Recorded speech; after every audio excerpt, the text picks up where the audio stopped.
पाकिस्तान के बनने के साथ ही वहां हमेशा से जो सत्ता की चाबी है वो आर्मी के हाथ में रही है। ये बात किसी से छिपी नहीं है। पर्दे के पीछे से पाकिस्तानी आर्मी वहां के हुक्मरानों को चलाती रही और अब जो खबर आई है, अब आसिम मुनीर सीधे तौर पर पाकिस्तान का सुप्रीम लीडर बनने की कोशिश में है और चापलूसी में तो उनका कोई जवाब ही नहीं।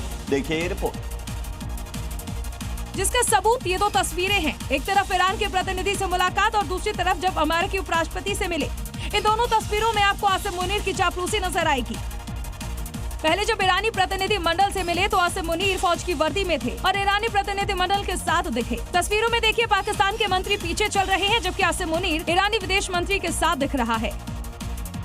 वहीं जब नूर खान एयरबेस में अमेरिकी राष्ट्रपति को रिसीव किया तो आसिम मुनीर ने अपना खाल बदल लिया और बूट शूट में नजर आया।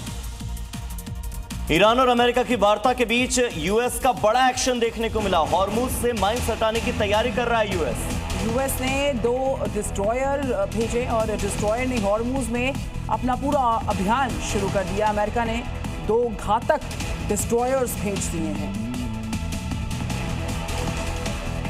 तो डिस्ट्रॉयर ने अपना ऑपरेशन शुरू कर दिया है। एक तरफ वार्ता चल रही है, इसी वार्ता के बीच में हॉर्मुज से माइंस हटाने की तैयारी अमेरिका की ओर से है।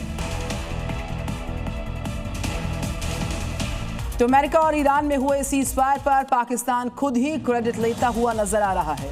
अमेरिका की सरपरस्ती पर नाचने वाला पाकिस्तान ये समझ ही नहीं रहा है कि वो मीडिएटर नहीं बल्कि ट्रंप का एक मोहरा भर है। पाकिस्तान में अलग ही खेल चल रहा है। ये खेल है आपस में ही तारीफ करने का। सीज फायर को लेकर ट्रंप ने शहबाज को मीडिएटर का लॉलीपॉप दिखाया है तो अमेरिकी सरपरस्त शहबाज भी बिना सोचे ट्रंप के जाल में फंस गए। सीज फायर पर पाकिस्तान बुरी तरीके से फंसा हुआ नजर आ रहा है। अमेरिका हो ईरान हो, अगर वार्ता फेल हो गई तो इसका ठीकरा पाकिस्तान पर फूटेगा, क्योंकि ईरान ने साफ किया कि अगर अमेरिका ने धोखा दे दिया तो जवाबदेही तो पाकिस्तान की होगी। वार्ता पर पाकिस्तान को ईरान की ये चेतावनी है। अमेरिका का हमला हुआ तो ईरान अपने मिसाइल की दिशा इस्लामाबाद की ओर घुमा देगा। ईरान ने साफ शब्दों में ये कह दिया है कि अमेरिका फर्स्ट की नीति अच्छी है, लेकिन अगर इजराइल फर्स्ट हुआ तो ठीक नहीं होगा।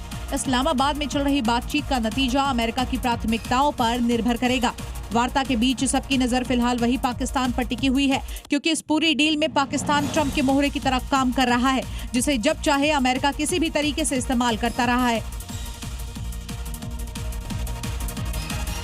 तो अमेरिका और ईरान के बीच मध्यस्थता कराने के बहाने पाकिस्तान पूरी शिद्दत के साथ अपनी आतंक वाली जो छवि है, आतंकिस्तान की जो छवि है, उसको दुनिया की आंखों के सामने से ओझल करने की कोशिश में जुटा है।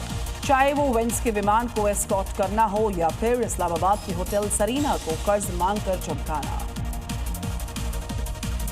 लेकिन दुनिया इतनी आसानी से पाकिस्तान के इस इमेज को स्वीकार नहीं करने वाली है। यहाँ तक कि अमेरिका और ईरान भी जो उसकी मौजूदगी में वार्ता के लिए जुटे हुए हैं।